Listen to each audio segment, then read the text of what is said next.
When he was 2 years old, Mateo had a fever. We made an appointment with our pediatrician, and after the results came back from her lab work, she called me and she said, "Is Mateo at home? Keep him at home, pack a bag. You have to go straight to Nicholas Children's Hospital immediately." And she said either he has a virus that's suppressing his immune system or he has cancer.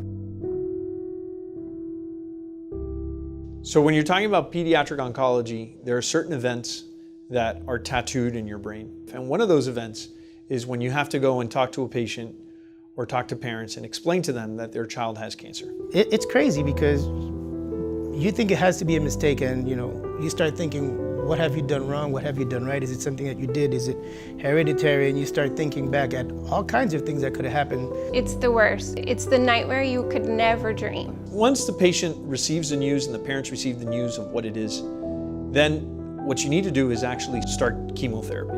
Treatment for pediatric leukemia, acute lymphoblastic leukemia, which is a kind of leukemia that Mateo had, is a very long treatment, 2.5 to 3.5 years. So the treatment has to be started as soon as possible. We trusted him, and I'm really thankful that we did. He's a great doctor. You really feel that he's vested in the success of the treatment and the health of your child. He went in at 2 years old and he barely spoke, and we've basically seen him grow during his time at the hospital. So we took a leap of faith, trusted into their system, and I have to say that we're grateful for them.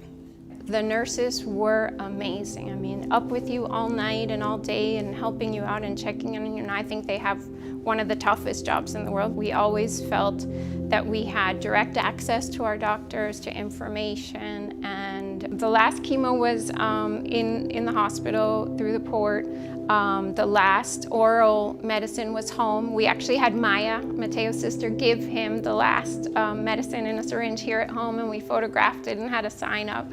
It's been 5 years, coming up on 5 years since Mateo finished treatment. And that's really a huge marker for us, because that means that the risk of recurrence is so low. It's as low as you or I getting cancer, actually.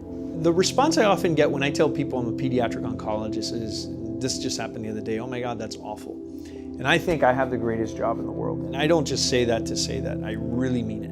And the reason is we have tremendous amount of success when you're talking about treating children with cancer, especially children with leukemia. So the overall survival rate right now in pediatric leukemia is above 95% in certain cases. The majority is still well above 90%. Again, I think we're far from getting to where we want to be, because we want to reach that 100%. But every day I feel we're getting closer and closer.